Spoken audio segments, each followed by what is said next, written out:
They told her, no space. And 30 seconds later, the whole cafe stood up like a judge walked in. Sophie Blake didn't see it coming. Nobody did. One moment, she was standing in that lobby. The twins were screaming.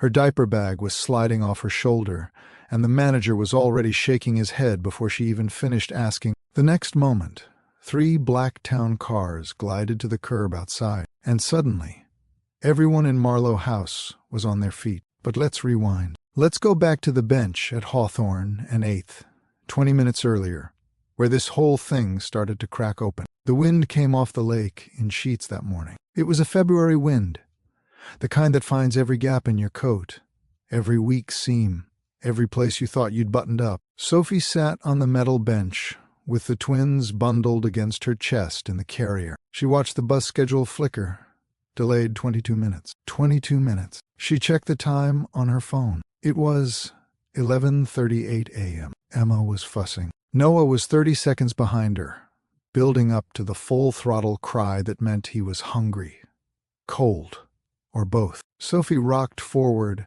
and backward. The motion was automatic now.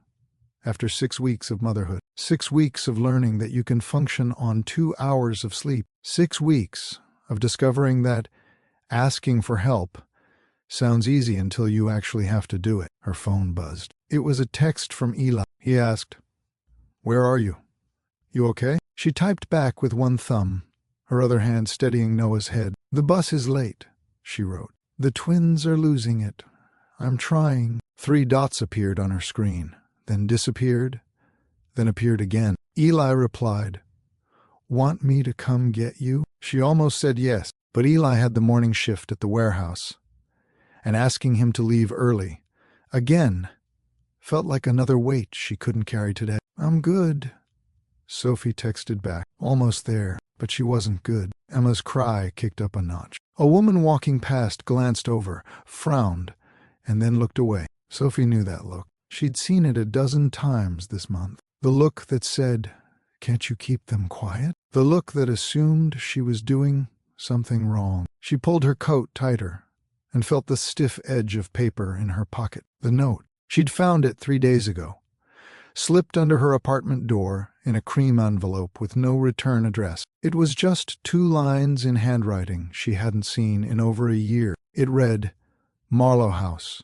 12 p.m., February 14th, Dad." That was it. No explanation. No phone call beforehand. Just an address, a time, and a signature. Her father didn't do it spontaneously. He didn't do anything vague. If Harrison Whitaker said noon at Marlowe House, there was a reason, and it wasn't to catch up over coffee. Sophie looked across the street. Marlowe House sat on the corner like it had been there forever. It had old brick, tall windows, and gold lettering above the entrance. It was the kind of place where doormen wore gloves, and the lobby probably had better furniture than her entire apartment. She'd walked past it 100 times, but had never gone in. Noah's cry turned sharp. Emma joined him. Sophie closed her eyes and did the math she'd been avoiding. A 22-minute delay, plus the 12-minute ride, plus the walk from the bus stop to Eli's sister's place. She was supposed to drop the twins there so she could make the meeting alone, composed, like someone who had her life together. She'd be late, maybe 30 minutes late, maybe more. And her dad didn't do it late. The wind hit again, colder this time. Noah's little fist found her collar and pulled. Emma arched her back, the universal infant signal for, "I'm done with this." Sophie opened her eyes and looked at Marlowe House again. Warm, quiet, 30 seconds away. She didn't have her father's current number, just the note. She couldn't text ahead, couldn't explain, couldn't ask permission. She could only make a choice. Wait in the cold for a bus that might not come for another 20 minutes. Twins escalating, until she was too late and too frozen to make the meeting at all. Or cross the street, find warmth, feed her babies, show up early, and hope that counts for something. Sophie stood up. If you love stories with real-life lessons, stories that show you how one moment can change everything, hit that subscribe button right now. Seriously, don't miss the next one. And drop a comment below. Where are you listening from? I want to know who's out there. Sophie crossed Hawthorne against the light. The twins bounced with each step as her diaper bag swung. She pushed through the heavy glass door and felt the rush of warm air hit her face. The lobby was exactly what she expected.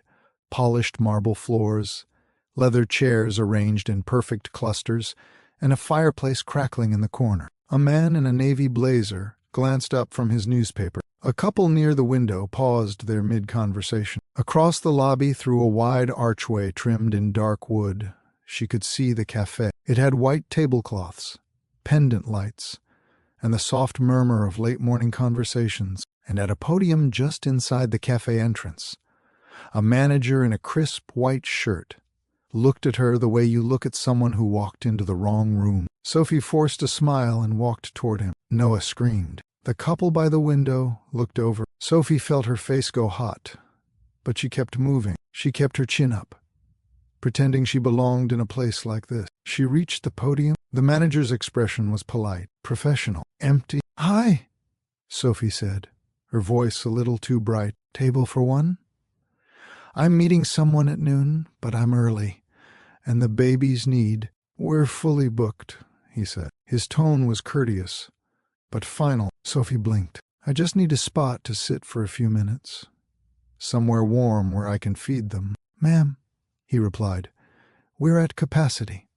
There's a diner 2 blocks down." She looked past him into the cafe. She could see 4 empty tables, minimum. "Please," Sophie said, hating how small her voice sounded. "It's freezing outside, and I just—" Emma arched her back, twisting in the carrier. The man in the navy blazer glanced over from his newspaper. The manager's tone didn't shift, still polite, still immovable. "I'm sorry," he said. "We can't accommodate walk-ins today." Sophie opened her mouth, and then she closed it. Her chest felt tight. Her hands were shaking. And that's when the town cars pulled up outside. Sophie Blake wasn't always the woman standing in a hotel lobby with spit up on her shoulder and a diaper bag held together with safety pins. She used to be Sophie Whitaker, a different last name, a different life. The Whitaker name opened doors in this city. Literally, country club doors, boardroom doors, doors to rooms where decisions got made before meetings even started. Her father, Harrison Whitaker, built his commercial real estate empire one calculated move at a time, and he raised his daughter the same way, with structure, with expectations, and with love that arrived with conditions attached. Sophie grew up in a house where dinner was served at 7 sharp, where report cards were reviewed like quarterly earnings, where the words, "I'm proud of you," came after achievements. Not just because it was Tuesday. She learned early on that excellence wasn't optional. Neither was the plan. Pre-med track at Northwestern, an internship at the Family Foundation, eventually a partnership role in Whitaker Holdings. Harrison had mapped it all out by the time she was 16, and for a while, Sophie walked that map without question, until she met Eli Torres. She met him in a community health clinic during her sophomore year volunteer rotation, and everything she thought she wanted started to shift. Eli wasn't part of the plan. He was a paramedic in training with student loans, a laugh that made strangers smile, and exactly 0 connections to the circles Harrison Whitaker moved in. He grew up in Austin, played guitar badly, and believed that helping people mattered more than impressing them. Sophie fell for him in stages, first for his steadiness, then for his kindness, and then for the way he looked at her like she was enough. Exactly as she was, no performance required. By her senior year, she'd made her decision. She was going to marry Eli. She would finish her degree in public health instead of med school, and build a life that didn't require her father's approval at every turn. Harrison did not take it well. The fight happened in his office, the one with floor-to-ceiling windows overlooking the lake, the one where he closed deals and delivered verdicts. Sophie stood across from his desk, her hands shaking but her voice steady. "I'm not asking for permission, Dad," she said. "I'm telling you." Harrison didn't yell. He never yelled. He just leaned back in his chair and said the words that would sit in her chest for the next 3 years. "You're choosing to struggle, Sophie," he told her. "You're choosing to make everything harder than it has to be." She met his eyes. I'm choosing love. He looked at her for a long moment. Then he nodded once, slow and final. Then you'll do it without my resources, he said. See how long love lasts when the rent's due. She walked out that day and didn't look back, not for a long time. Sophie thought she understood what it meant to be on her own. She didn't. Not really. Independence sounds noble until you're sitting at a kitchen table at midnight, staring at a spreadsheet that won't balance. No matter how many times you run the numbers, it sounds empowering until your car breaks down and you realize the emergency fund you thought would last 6 months is gone in 6 weeks. She and Eli got married at City Hall on a Thursday afternoon. No reception, no family, just 2 witnesses pulled in from the hallway and a bouquet from the grocery store on Clark Street. They were happy, genuinely, impossibly happy. But happiness doesn't pay the electric bill. It doesn't cover the copay when Eli throws out his back on a call and needs physical therapy. It doesn't stretch the grocery budget when inflation hits and suddenly the same cart of food costs $30 more than it did last month. Sophie worked 2 jobs, one at a nonprofit health clinic, one doing intake coordination for a community center. Eli picked up overtime shifts whenever he could. They made it work, barely. And then Sophie got pregnant. It wasn't planned. Not exactly unplanned either. It was just life, moving faster than they were ready for. When the ultrasound tech said the word twins, Sophie laughed until she cried. Eli held her hand and whispered, "We've got this." She wanted to believe him. Postpartum hit Sophie like a freight train she didn't see coming. Everyone talks about the sleepless nights, the crying, the feeding schedules that blur into one endless loop. But what they don't tell you is how lonely it gets. Eli was gone most days now. His paramedic training had turned into a full-time certification program 3 hours downstate. He came home on weekends when he could, exhausted and guilty, trying to make up for lost time in 48-hour bursts. Sophie didn't blame him. She couldn't. He was doing exactly what they'd agreed on, building a career that could actually support their family long-term. But that didn't make the weekdays any easier. She spent her days in a 1-bedroom apartment that smelled like formula and laundry detergent. The twins tag-teamed her attention. Every task took 3 times longer than it should. She couldn't remember the last time she'd showered before noon. She couldn't remember the last conversation she'd had with another adult that wasn't about diapers or sleep schedules. Her friends from college had drifted, not on purpose. It was just life. They were in grad school, traveling, building career. She was building this. And some days, this felt like drowning in slow motion. Eli texted her every night. "How are my loves?" he'd ask. "Surviving," she'd reply. He would always write back, "You're doing amazing." She wanted to believe that too. The envelope showed up on a Tuesday. Sophie almost threw it away. She saw the handwriting, her father's precise, controlled script, and her first instinct was to toss it in the recycling bin unopened. She didn't need another lecture. She didn't need another reminder of what she'd walked away from. But Emma was asleep. Noah was quiet for once, and Sophie was tired enough that curiosity won. She opened it. Marlowe House, 12 p.m., February 14th. "Dad," that was it. "No, hope you're well." "No, I'd like to see you." Just a location, a time, and a signature. Sophie sat on the couch and stared at those 2 lines for 20 minutes. She should ignore it. She should crumple it up and move on. Harrison Whitaker didn't get to disappear for 3 years and then summon her like she was still his employee. But the twins were 6 weeks old, and she hadn't been able to afford their last pediatrician visit without putting it on a credit card. And Eli was doing everything he could, and it still wasn't enough. And she was so tired of carrying everything alone. And maybe, just maybe, her father wanted to meet his grandchildren. Maybe he had changed. Or maybe she was just desperate enough to hope. Sophie didn't tell Eli about the note right away. She wasn't sure why. They didn't keep secrets. But something about this felt fragile, like saying it out loud would make it real. And if it turned out to be nothing, if her father didn't show, or worse, if he showed and it went badly, she didn't want Eli to see her break. She finally told him 3 days before the meeting, late at night, over FaceTime. Eli's face filled her phone screen. He was backlit by the lamp in his dorm room. He looked tired. He always looks tired now. "You gonna go?" he asked. Sophie shifted Noah in her arms. "I don't know. What do you want to do?" That was the thing about Eli. He never told her what to do. He just asked what she wanted, like her answer actually mattered. "I want." Sophie stopped, then started again. "I want him to apologize. I want him to say he was wrong.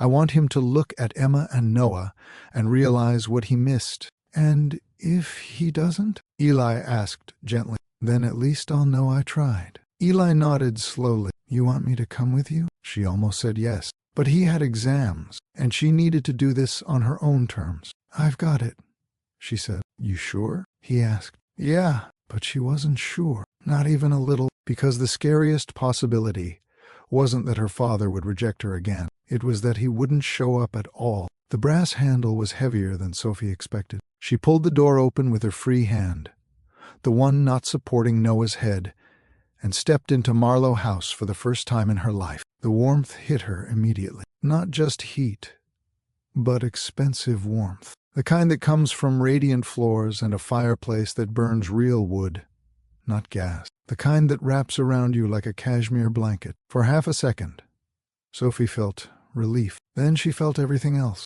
The lobby stretched out in front of her. It had marble floors so polished she could see her reflection. Leather chairs arranged in perfect conversation clusters. And a chandelier that probably cost more than her annual rent. Classical music played from hidden speakers. Soft, controlled, the kind of sound designed not to intrude. Everything here was designed not to intrude, which made the twins' escalating cries sound exactly like what they were.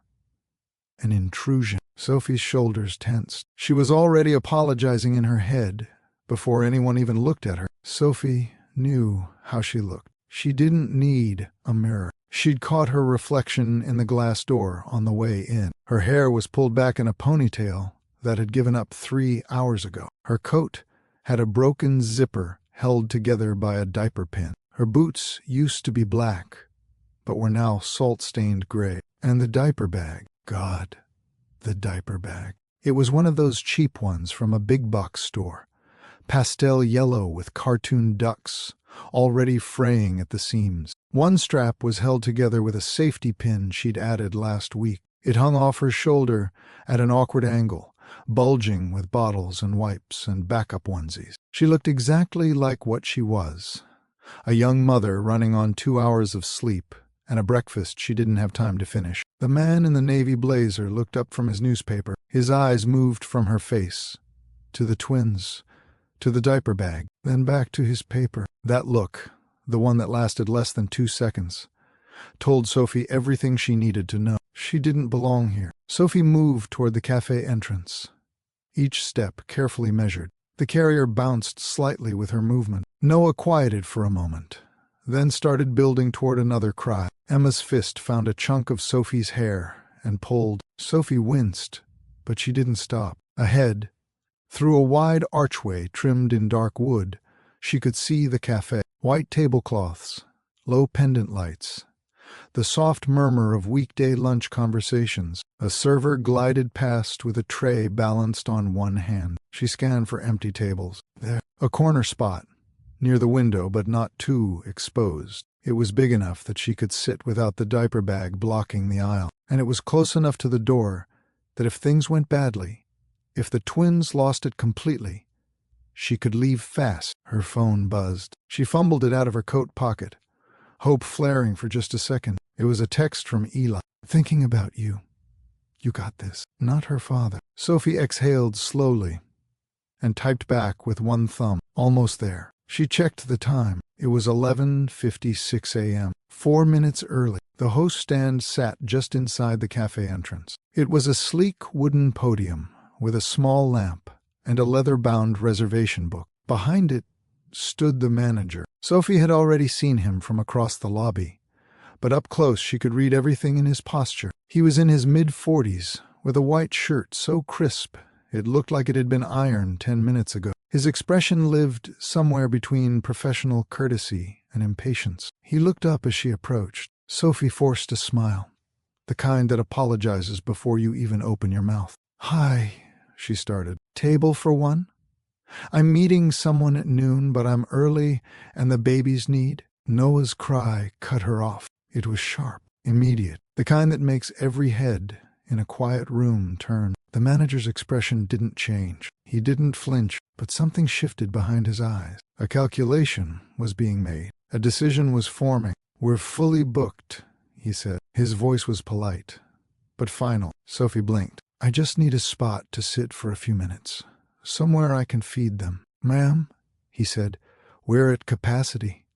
There's a diner 2 blocks down." Capacity. She looked past him into the cafe. 4 empty tables, minimum. Sophie's face went hot. She knew this script. She knew exactly what was happening. She'd seen it a dozen times.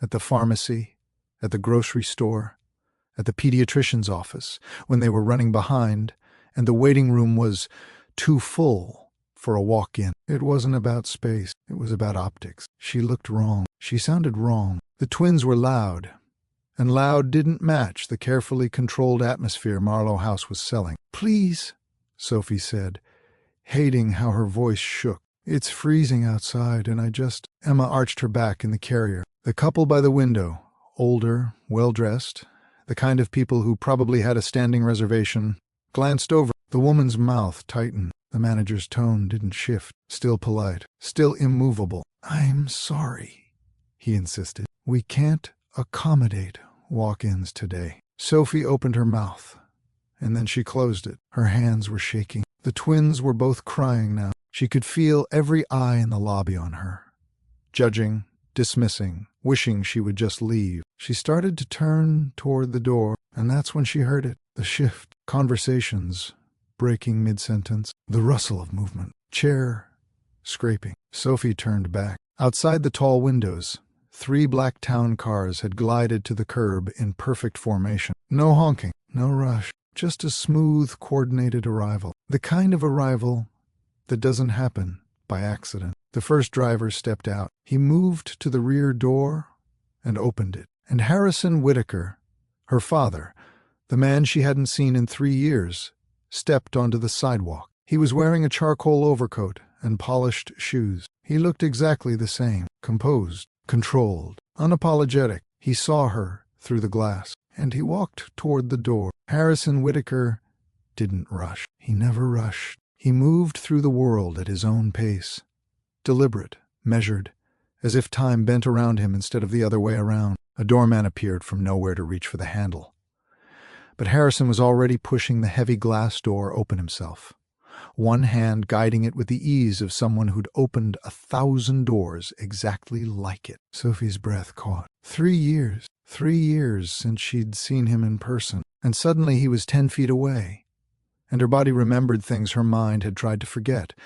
The weight of his expectations, the silence that followed disappointment, the way love in the Whitaker house always came with terms and conditions. He stepped into the lobby. His eyes found hers immediately. No surprise, no hesitation. It was like he'd known exactly where she'd be standing. For a moment, just a heartbeat, something flickered across his face. It might have been regret, or recognition, or just the shock of seeing his daughter holding 2 babies he'd never met. Then it was gone. Harrison's expression smoothed into the controlled neutrality Sophie knew so well. The face he wore in negotiations, the face that gave nothing away. He crossed the lobby in 4 strides. Behind him, 2 men in dark suits followed at a respectful distance. They were assistants, probably, or security. Sophie didn't recognize them, but she recognized the formation. Harrison Whitaker didn't go anywhere alone unless he chose to, and he'd chosen to bring an audience today. The manager stepped forward from his podium, his hand already extending. "Mr. Whitaker, welcome back." Harrison's gaze didn't leave Sophie. "We need a table," he said. It wasn't a question. It was a statement. The manager's face transformed. It happened so fast, Sophie almost missed it. The shift from polite dismissal to enthusiastic accommodation, like someone had flipped a switch behind his eyes. "Of course, Mr. Whitaker," he said. "Right this way. Your usual table is ready." Usual table. Sophie's stomach dropped. Her father came here regularly, often enough to have a usual table at a place that wouldn't let her sit down for 10 minutes. Harrison finally looked at the manager. "My daughter will be joining me," he said. "Daughter." The word landed in the quiet lobby like a stone in still water. The manager's eyes snapped to Sophie. He really looked at her this time. Not the dismissive once-over from 30 seconds ago, but with actual recognition, recalculation. His smile widened, but something tightened around his mouth. "Of course, absolutely," he gushed. "This way, please." He gestured toward the cafe entrance. The same archway he'd blocked her from moments earlier, with policy language and empty excuses. Sophie didn't move. Emma was still crying. Noah had joined her now. Both twins were building toward a full meltdown. The diaper bag was sliding down her shoulder again. Her hair had come completely loose from its ponytail. Nothing about her situation had changed. Except now, she had a last name that mattered. Harrison turned to her, his expression unreadable. "Sophie," he said. It wasn't a question. It wasn't quite a command. It was just her name, spoken in the voice that used to call her down to dinner, to his office, to conversations that always ended with her feeling smaller than when they started. She looked at the manager. Then she looked back at her father. "I need a minute," she said quietly. Sophie didn't wait for permission. She turned toward the hallway she'd spotted earlier, the one with the discreet restroom sign, and walked fast. Before her father could object, before the manager could redirect her, before the tears pressing behind her eyes actually fell. The bathroom was exactly what she expected. Marble counters, brass fixtures, a small sitting area with an upholstered bench. It smelled like expensive soap and lavender. Sophie locked the door and leaned against it. Emma and Noah were both screaming now, full-throated, face red. Nothing will fix this screams. Sophie slid the diaper bag off her shoulder, set it on the counter, and started the familiar routine. Check diapers, check temperature, prepare bottles. She'd brought formula and bottled water. She mixed them with shaking hands while the twins escalated. Noah latched immediately. He was hungry. Of course he was hungry. Emma took longer, still worked up, but eventually she settled. Sophie sat on the bench and closed her eyes. Her hands were shaking, not from the cold anymore, from adrenaline, from humiliation, from the whiplash of being invisible one moment and visible the next, all because a man in a nice coat said the word daughter. She thought about walking out, just leaving through the side exit, texting her father that this was a mistake, and going back to the bus stop to pretend none of this ever happened. But Noah was eating, Emma was calming down, and Sophie was so tired of running on pride and empty. She pulled out her phone. Eli had texted her again. "How's it going?" She stared at the message for a long time. "He showed up," she typed back. "And?" Eli replied instantly. "I don't know yet." 3 dots appeared on her screen, then disappeared. "You don't have to do anything you don't want to do," he wrote. Sophie looked at the twins, at their small faces, their tiny fists, their complete dependence on her to make the right call. She typed back, "I know." When Sophie emerged from the bathroom 15 minutes later, the twins were quiet, fed, changed, temporarily content. She'd fixed her hair as best she could. She wiped the spit up off her shoulder with a wet paper towel and tried to arrange her face into something that didn't scream, "I've been crying in a bathroom." The manager was waiting near the archway. His smile was different now, warmer, or at least a better imitation of warmth. "Right this way, Miss Whitaker." Miss Whitaker, not ma'am, not the brush-off tone from before. Miss Whitaker, because now he knew. Sophie followed him into the cafe. The twins were tucked against her chest in the carrier, the diaper bag on her shoulder. People glanced up as she passed. The same people who'd looked away before. This time, a few nodded. One woman smiled. Nothing had changed. Everything had changed. The manager led her to a corner table. It was larger than the others, positioned by the window with the best view of the street. 2 place settings were already arranged. Water glasses were filled. A young server was carrying over a high chair, and sitting at the table, his coat draped over the back of his chair, looking perfectly at ease in a room that had tried to eject his daughter 10 minutes ago, was Harrison Whitaker. He stood when she approached. Old habit, old manner. Sophie, he said. Sit. Please. She hesitated. Then she sat. The manager hovered. Can I get you anything to start? Coffee? Tea? Sophie looked at him. Really looked at him. The water's fine, she said. Harrison waited until the manager left. Then he looked at the twins. He really looked at them.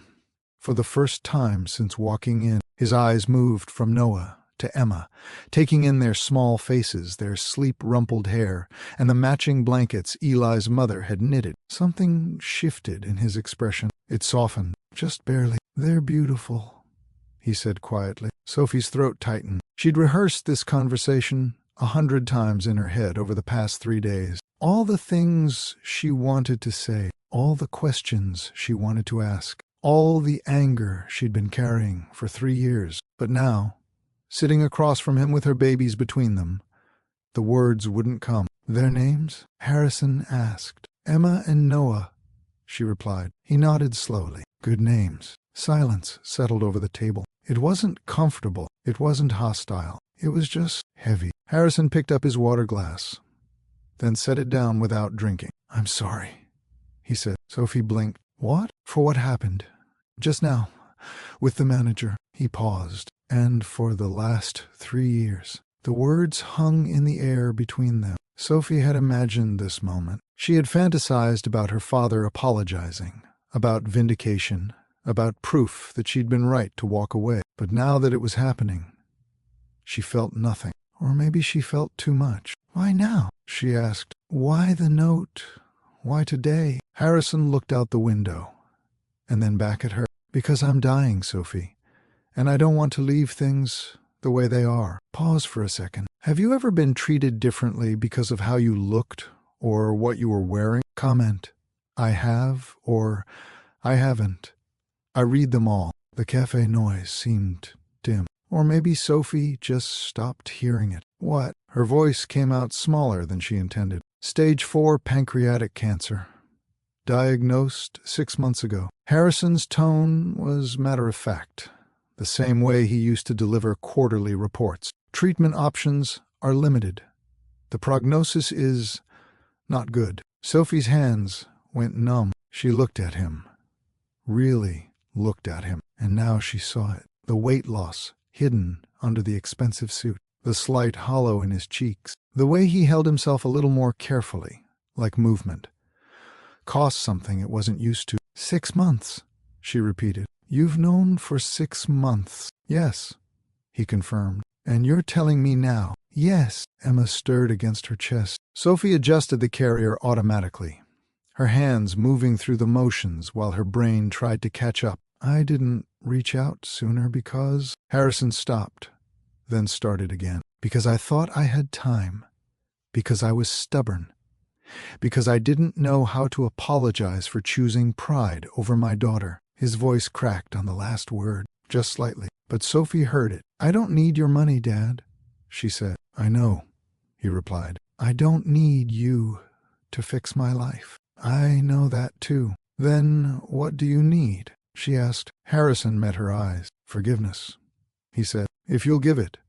And time with my grandchildren, however much I have left. Sophie placed her hand over her father's. Not for long, just a moment. But it was enough. Harrison's shoulders dropped, a release of tension she hadn't even realized he was holding. He nodded once, slow and deliberate, like he was sealing a promise to himself as much as to her. Thank you, he said quietly. Emma stirred. Then Noah. It was the synchronized wake-up that Sophie had learned meant they were about 15 minutes from another meltdown if she didn't act fast. She shifted in her chair, adjusting the carrier. I need to feed them again soon, of course. Harrison glanced around the cafe, then gestured to one of his assistants hovering near the entrance. The man approached immediately. Mr. Whitaker, is the private dining room available? Harrison asked. I'll check, sir. The assistant disappeared toward the host stand. He returned 30 seconds later.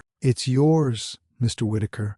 Right this way. Harrison stood. He looked at Sophie. It'll be quieter, he said. More comfortable. Sophie hesitated. Part of her wanted to stay right here At this table, in this cafe that had tried to reject her, she wanted to feed her babies in full view of everyone who'd looked away when she needed help. But Emma was starting to fuss, and Noah wouldn't be far behind, and proving a point mattered less than her children's comfort. "Okay," she said. She gathered the diaper bag, stood carefully with the twins secure in the carrier, and followed her father through the cafe. Every eye tracked their movement. This time, Sophie didn't look away. The private dining room was exactly what Sophie expected. It had dark wood paneling, a table that could seat 12, soft lighting from brass fixtures, and a silence so complete she could hear her own breathing. The door closed behind them. The cafe noise cut off instantly. Sophie sank into one of the upholstered chairs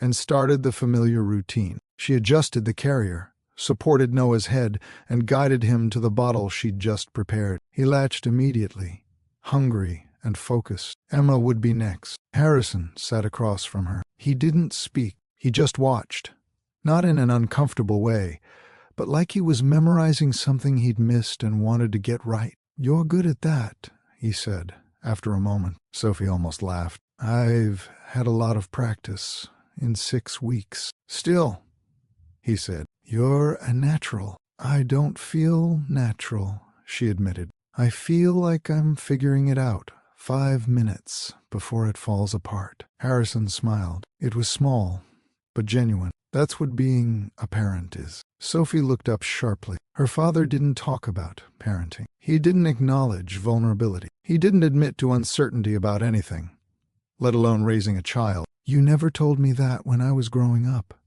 she said quietly. "I know." Harrison's expression shifted. "I thought if I showed you structure, gave you rules, expectations, a clear path, you'd be prepared for everything. I thought control was the same thing as protection." "It's not," she said. "No," he agreed. "It's not." A soft knock at the door interrupted them. "Come in," Harrison said. The door opened. A young woman entered. She was in her early 20s, with dark hair pulled back in a neat bun, wearing the same uniform as the other cafe staff. She carried a tray with water glasses, a carafe, and a small basket of bread. Sophie recognized her immediately. She'd been one of the servers in the main cafe when Sophie first arrived. She glanced over when the manager turned her away, then looked down fast, like she didn't want to be involved. The server set the tray on the table. Her hands were steady, but her face was uncertain. "Mr. Whitaker, is there anything else I can?" She stopped. Her eyes found Sophie. "I'm sorry," she said quietly. She wasn't speaking to Harrison. She was speaking to Sophie. "Earlier, I should have said something.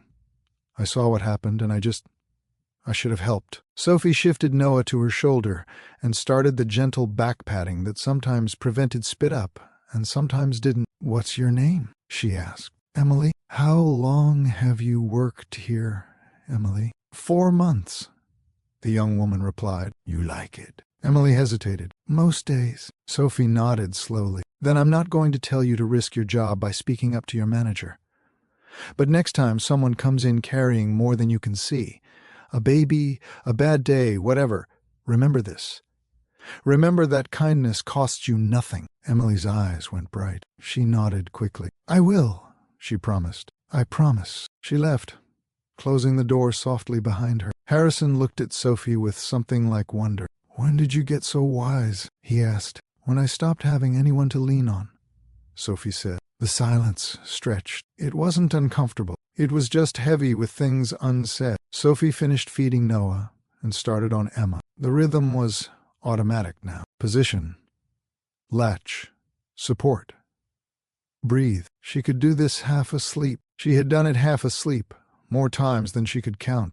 "Do you remember the last thing you said to me?" Sophie asked. "Before I left?" Harrison's face tightened. "Yes. You told me I was making the biggest mistake of my life," she recalled. "That I'd come crawling back within 6 months, when reality hit." She kept her eyes on Emma. "It's been 3 years." "I know." "I didn't crawl back." "I know that too," he said. Sophie looked up. "Then why did you say it?" Harrison was quiet for a long moment. When he spoke, his voice was rougher than before. Because I was terrified, he confessed. Because your mother died.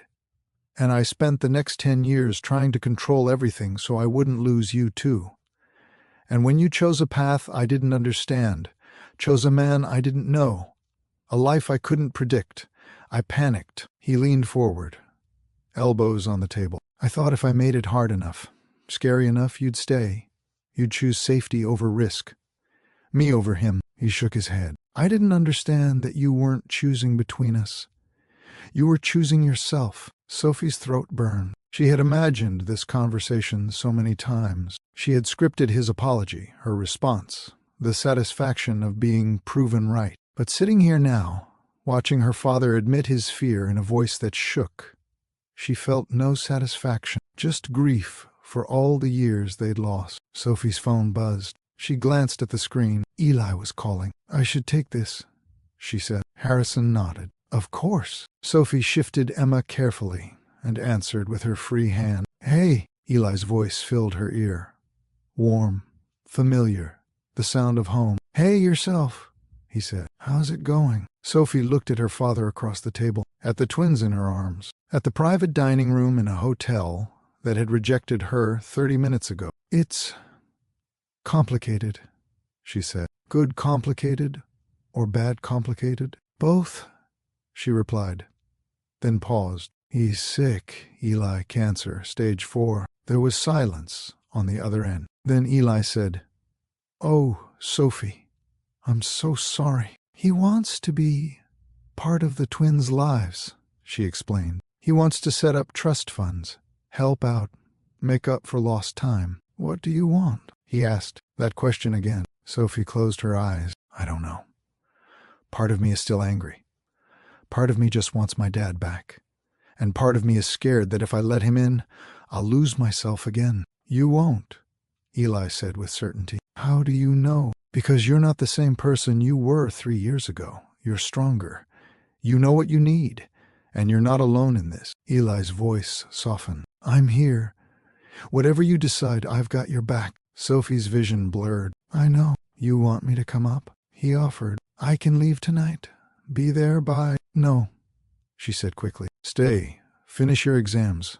I'm okay, really. You sure? Sophie looked at Harrison again. At the father who'd failed her and was trying, finally, to do better. Yeah, she confirmed. I'm sure. When Sophie hung up, Harrison was looking out the window. He sounds like a good man, he said quietly. He is. I should have given him a chance, Harrison admitted. I should have met him, talked to him, tried to understand what you saw in him. He turned back to her. I judged him without knowing him, just like that manager judged you without seeing you. The parallel landed hard. Sophie hadn't thought of it that way. She hadn't connected her father's dismissal of Eli to the cafe's dismissal of her. But it was the same thing, wasn't it? The same snap judgment based on surface details instead of substance. Do you want to meet him? Sophie asked. Harrison's eyebrows lifted. I'd like that. Very much. Then you will, she promised. When he's back from training, we'll have dinner, all of us. She paused. But Dad, this doesn't fix everything. You don't get to walk back in and pretend the last 3 years didn't happen. I know, he agreed. And I'm not taking your money. Not the check. Not yet. Maybe not ever. Harrison nodded slowly. I understand. But the trust funds. For Emma and Noah. I'll think about it. I'll talk to Eli. We'll decide together. That's fair, he said. Sophie adjusted Emma in her arms, feeling the warm weight of her daughter, the small heartbeat against her chest. I'm willing to try, Dad, she said. That's all I can promise right now. Harrison's eyes went bright. That's more than I deserve, he said, and more than I hoped for. Sophie stared at her father across the white tablecloth. Forgiveness. The word sat between them like a third presence at the table, heavy, complicated, and impossible to ignore. She thought about all the nights she'd lain awake in the tiny apartment, wondering if walking away had been the right choice. All the moments she'd almost called him. When the power got shut off, when Eli's transmission died, when the pregnancy test came back positive, and she realized she was going to become a mother without her own mother around to guide her. Her mom had died when Sophie was 14. Cancer, fast and merciless, and Harrison had shut down after that. He poured everything into work, into control, into making sure his daughter's future was secure even if her present felt hollow. She'd forgiven him for that, eventually. But the rest? The ultimatum, the silence, the 3 years of proving he meant what he said about cutting her off. "I don't know if I can," Sophie said quietly. Harrison nodded. "I understand. Do you?" The words came out sharper than she intended. "Do you understand what it's been like, doing this alone? Wondering if you even cared whether I was alive or—" Noah whimpered. Sophie stopped. She took a breath and rocked gently until he settled. When she looked up, Harrison's eyes were wet. She'd never seen her father cry. Not once. Not even at her mother's funeral. The room felt smaller suddenly, more intimate. It was like the dark wood paneling and the soft lighting had closed in around them, leaving no space for pretense or performance. Just a father and a daughter, sitting across from each other with 3 years of silence between them, and not enough time left to waste any more of it. "I know what it cost you," Harrison said finally, "walking away, building something from nothing, doing it without any support from me." He paused. "I watched Sophie from a distance. I know that's not better. It might actually be worse. But I watched because I couldn't figure out how to step back in without making things worse." Sophie looked at him. "You watched?" "I had people check on you," he admitted. "Not spying. Just making sure you were safe. Making sure the twins arrived safely." He held up a hand before she could respond. "I know how that sounds. I know it's not the same as being there. I'm not telling you because I want credit. I'm telling you because I need you to know that I never stopped caring.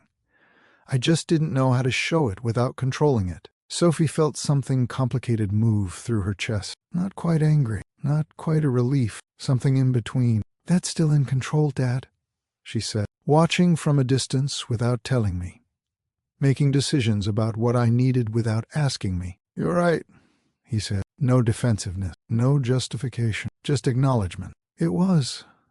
And I'm sorry." The door knocked softly. "Come in," Harrison said. Emily entered again. This time she was carrying a fresh carafe of water and a small plate of fruit she hadn't been asked to bring. She set it on the table quietly and met Sophie's eyes for just a moment. Something passed between them, a recognition, the understanding that sometimes the smallest gestures, a plate of fruit, a glass of water, an apology offered freely, carry more weight than grand declarations. "Thank you, Emily," Sophie said. Emily nodded and left without a word. Harrison watched the exchange. "She's going to remember this day," he said. "I hope so," Sophie replied. "I hope we all do." She reached for a piece of fruit, suddenly aware that she hadn't eaten anything substantial since early morning. The twins had consumed her entire morning routine, feeding them, changing them, getting everyone dressed and out the door. Her own needs had come last. They always did now. "Eat,"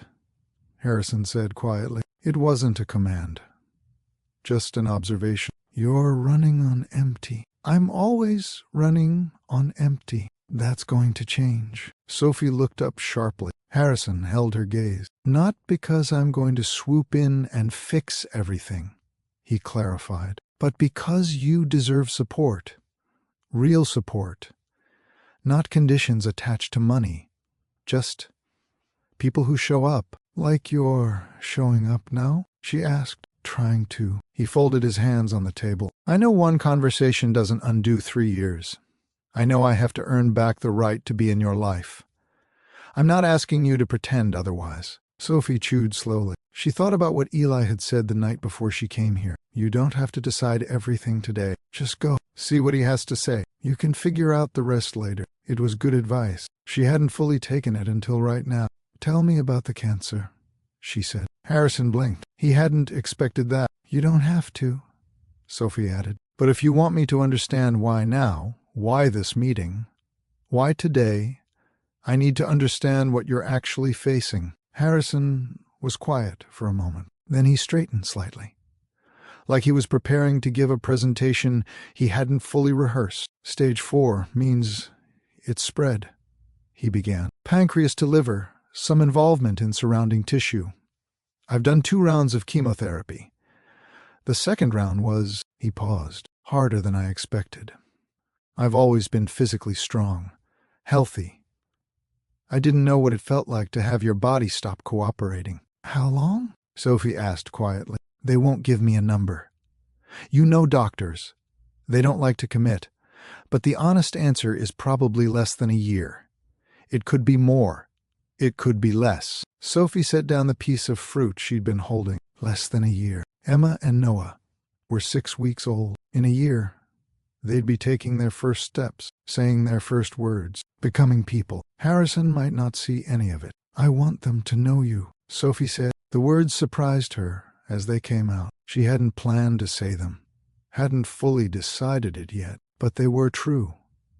And she was too tired to filter the truth today. Harrison's composure cracked just slightly, just around the edges. "I want that too," he said, his voice thick with emotion. "More than anything." "Then we figure it out," she said, slowly, "on my terms." "On your terms," he agreed. Sophie's phone buzzed again. It was a text from Eli. "You were never meant to do this by yourself," it read. "Whatever happens today, remember that." She read the message twice, then showed the screen to her father. Harrison read it. He looked up. "He's right, you know." "He usually is," Sophie said, pocketing her phone. "It's one of the more annoying things about him." Harrison laughed. It was a real laugh.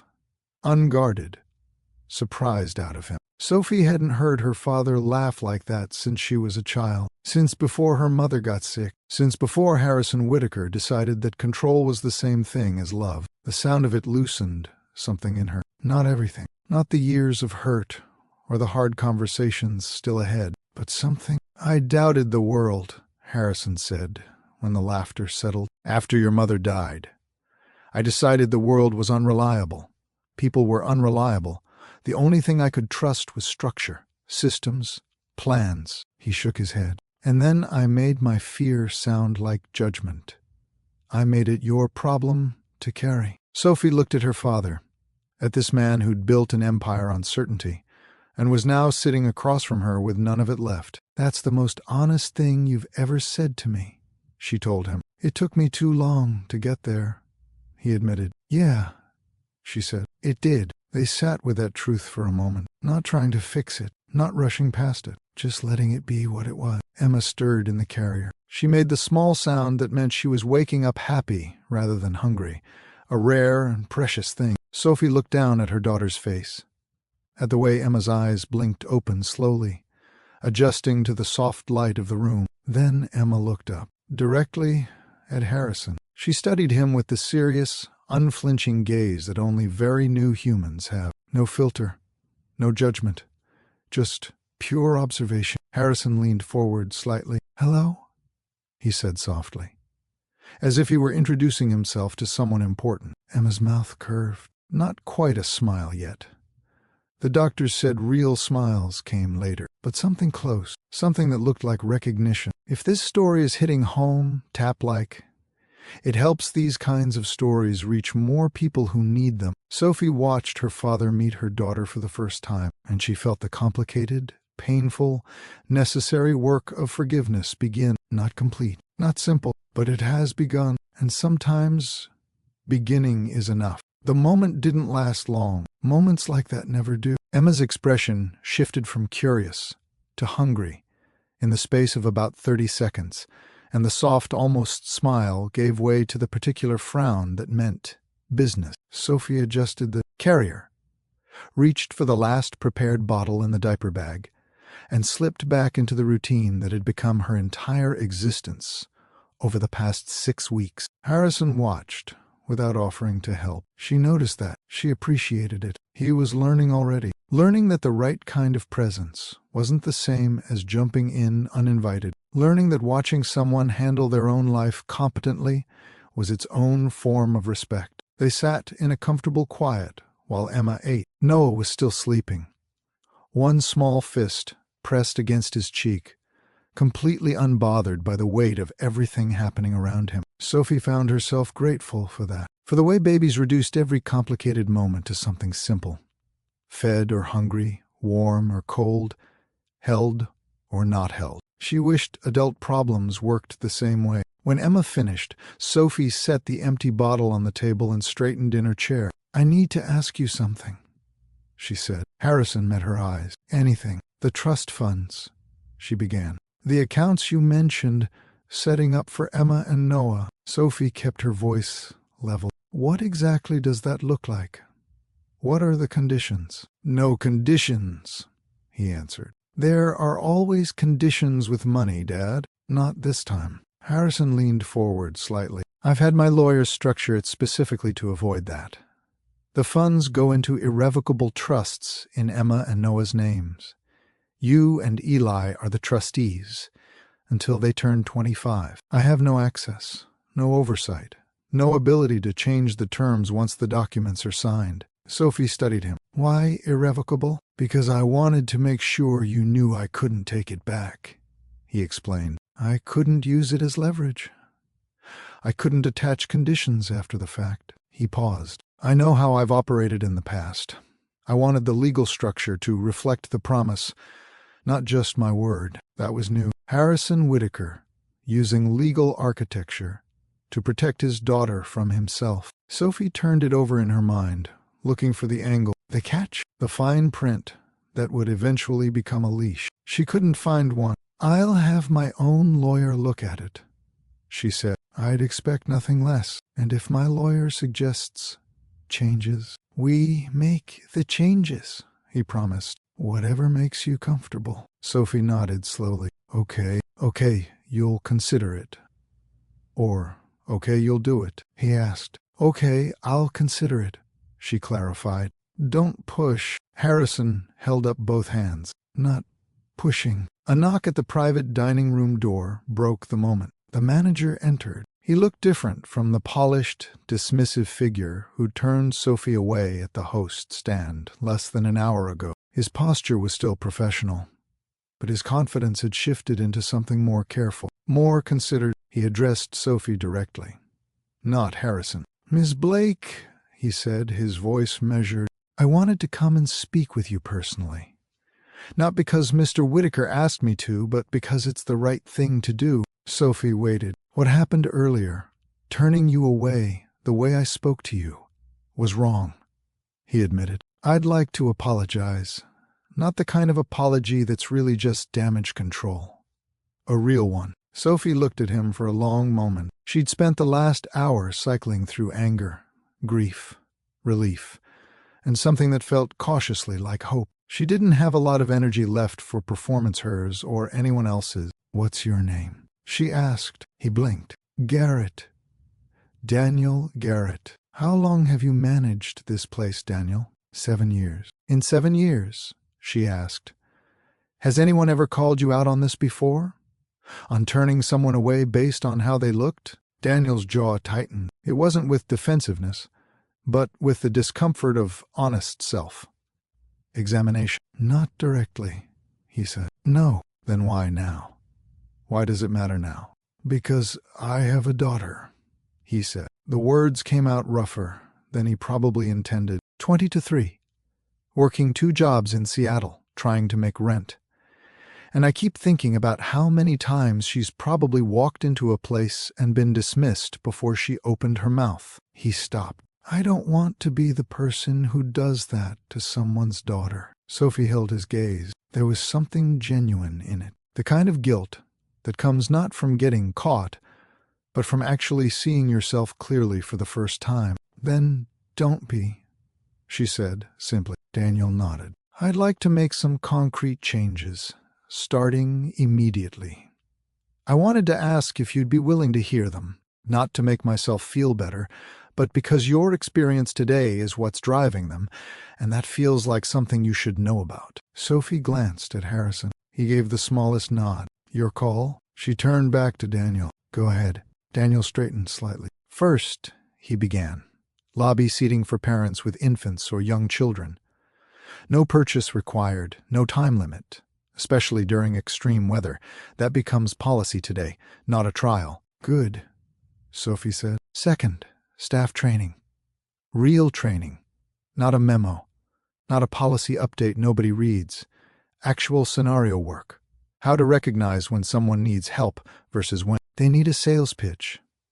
How to treat every person who walks through that door as if they belong here, regardless of what they're wearing or what they're carrying. And third? Harrison asked quietly. He'd been listening without interrupting, which Sophie noted was its own kind of growth. Daniel looked at Harrison. Make sure the mother who walks in tomorrow, the one without your name, without your connections, without anything except a need for basic kindness, gets the same welcome we'd give anyone else. The room was quiet. Sophie felt something settle in her chest. It wasn't vindication. She'd said earlier that she didn't want their apologies, and she'd meant it, but this was something different from an apology. This was accountability with action attached. That was worth something. I appreciate that, she said, but I want to be honest with you, Daniel. I'm not going to be the person who checks up on whether you follow through. I have 2 6-week-olds and enough to manage. I understand, he replied. So don't do this for me, she continued. Don't do it because my father eats here twice a week and you're worried about the relationship. Do it because it's right. And if you only do it when someone's watching, she paused, then you haven't actually changed anything. Daniel absorbed that. You're right, he said, and I hear you. He reached into his jacket pocket and placed a business card on the table. His direct number was written on the back. If you ever come back and it's different, if you feel that welcome, I'd like to know, he said. And if it's not different, I'd like to know that too. Sophie picked up the card. I'll think about it. Daniel nodded once, to Sophie and then to Harrison, and left. The door closed quietly behind him. Harrison's 2 assistants, who had been standing near the entrance to the private room since they arrived, took a few steps back, giving space, giving air. Sophie noticed. She wondered if Harrison had signaled them somehow, or if they'd read the room themselves. Either way, the gesture felt symbolic. The apparatus of power stepping back to let something more human take up space. Help is okay, Sophie said, turning to her father. I want you to know that. I'm not too proud to accept it. Not anymore. I know, but it has to come without control attached. You don't get to have opinions about where I live, or how I raise them, or what Eli and I decide for our family. Agreed, he said. And if you slip, if you start making suggestions that are really instructions in disguise, I will call it out. Every time. Harrison met her eyes. I'd expect you to. No control, Sophie said. Just love. If you can manage that. Harrison was quiet for a moment. It was long enough for Sophie to wonder if the condition was harder than he was letting on. Long enough to feel honest. I can learn, he said finally. I won't get it right every time, but I can learn. Sophie looked at her father, at this complicated, flawed, dying man who had built walls around everything he loved and was now, slowly, taking them down. Then we start there, she said. Sophie gathered her things slowly. The diaper bag, the carrier, the twins, now fed and sleeping peacefully against her chest. Harrison stood when she did. An old habit, old manners. And for a moment they just looked at each other across the table. 3 years of silence. One conversation that didn't fix everything, but opened the door. Can I walk you out? Harrison asked. Sophie nodded. They moved through the private dining room, back into the cafe. The lunch crowd had thinned. A few people glanced up, but most had returned to their meals and their quiet conversations. Daniel stood near the host stand. He met Sophie's eyes and nodded. It wasn't obsequious, not a performance, just an acknowledgement. She nodded back. Harrison's hand hovered near her elbow, the instinct to help, to guide. But he didn't touch her. He didn't assume. He just stayed close. They crossed the lobby together. Through the same heavy glass door Sophie had struggled with less than an hour ago. Outside, the February cold hit immediately, but it felt less brutal than before. Harrison's town cars were still at the curb. One of the drivers stepped forward, but Harrison waved him back. Do you need a ride? He asked Sophie. Robert can take you wherever you're going. Sophie looked at the sleek black car, at the warm interior visible through the window, at the easy solution being offered. No, she said, but thank you. Harrison didn't push. Okay. I need some time to think, she said, to process everything. I understand. Sophie shifted the twins slightly, adjusting the carrier. When do you want to see them again? Whenever you're ready, he answered. No pressure. No schedule. He paused. Maybe next week you could bring Eli? Somewhere less formal than this. I'll talk to him, she said. We'll figure something out. Harrison reached into his coat pocket and pulled out a card. It had just his name and a personal number. Call any time, he said. Day or night. Sophie took it. She slipped it into her pocket alongside the note he'd sent 3 days ago. The note that had brought her here. Okay, she said. Harrison stepped closer, then stopped. Can I hug you? He asked. Sophie's throat tightened. Yeah. Carefully, she said. Don't squish the twins. Harrison hugged her gently. One arm was around her shoulders, careful not to disturb Emma and Noah. It was nothing like the stiff, formal embraces Sophie remembered from childhood. It felt real, humans, like a man trying to hold on to something he'd almost let slip away permanently. I love you, Sophie, he whispered. I should have said it more. Should have shown it better. Sophie closed her eyes. She let herself feel all of it. The grief, the anger, the cautious hope, without pushing any of it away. I love you too, Dad. They held the moment for a few more seconds. Then Harrison stepped back and cleared his throat. Text me when you get home safe, he asked. I will. He nodded. He turned toward the car, then stopped once more. Thank you, he said, for coming, for listening, for giving me another chance. Don't waste it, Sophie said. It wasn't harsh, just honest. I won't. Harrison got into the town car. The door closed.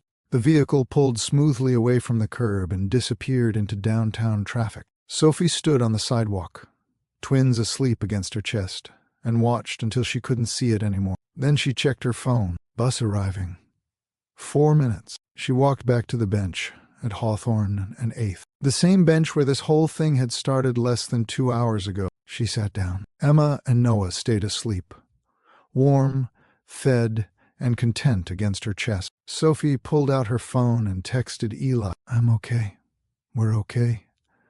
Long story. Call you when I get home. 3 dots appeared immediately. Eli replied, Take your time. Love you. Love you too. She texted back. She put the phone away. She pulled the note from her pocket. Her father's handwriting. 2 lines on cream paper, an address and a time and a signature. She looked at it for a long moment. Then she folded it once, carefully, and tucked it back into her pocket. It wasn't thrown away. It wasn't crumpled. It was kept. Because promises kept deserved to be remembered. Even the ones that arrived late. Even the ones that cost something before they gave something back. The bus pulled up. Sophie stood, boarded, found a seat near the back, and rode home through streets that looked exactly the same as they had 2 hours ago. But something had shifted, something quiet and significant that wouldn't show on the outside for a while. The kind of shift that takes time to become visible, like a season changing. 3 days later, the cafe at Marlowe House looked the same. Same marble floors, same brass fixtures, same soft music from hidden speakers. But something had changed there too. A young woman pushed through the door. She was wearing scrubs and sneakers. A toddler balanced on her hip. The child was fussy, pulling at her mother's collar, making the particular sounds that signaled an incoming meltdown. The woman looked exhausted in the way that only people carrying invisible weight look, exhausted. Not just tired, but worn through. She glanced around the lobby. Her eyes landed on the cafe entrance, then the host stand. She hesitated. She started to turn back toward the door. Emily was there in seconds. Hi, she said, warm and immediate. Can I help you? The woman shifted the toddler. I'm between shifts, and my daughter needs to eat, and I thought maybe I could sit for a few minutes. But if you're too busy, you're not an interruption. Emily said firmly. Come with me. She led the woman to a good table, near the window, with natural light. I'll bring some water, Emily offered, and crackers for your daughter, if that helps. The woman's eyes went bright with the particular relief of someone who expected to be turned away, and wasn't. Thank you, she said. Really? Emily smiled. Of course. Take as long as you need. Sophie never knew about that moment. She never knew about the woman in scrubs, or the toddler with crackers, or the way Emily had kept the promise she'd made in a private dining room to a stranger who'd taken the time to speak to her with dignity. But it happened, and it would keep happening, because that's how change actually works. Not in grand gestures or public confrontations, but in small decisions made by ordinary people in ordinary moments when nobody powerful is watching. Kindness shouldn't require proof. Respect isn't something you earn by carrying the right name, or wearing the right clothes, or arriving in the right kind of car. Every person who walks through a door is carrying something you can't see. A hard morning, a sick parent, a relationship held together with prayers and patience, 2 babies, and a note in their pocket from a father they haven't spoken to in 3 years. You don't know, you never know. So treat people with dignity before you know their story, not because of who they might turn out to be, not because of who might be watching, but because it's right, because every person deserves to be seen, because Sophie Blake deserved a seat in that cafe the moment she walked through the door, not 30 seconds after a town car pulled up. And so does the next person, and the one after that. If you believe that small kindness can change someone's whole day, subscribe to Mr. Ravel Stories, and share this with someone who needs the reminder, because we all need it sometimes. I'll see you in the next one.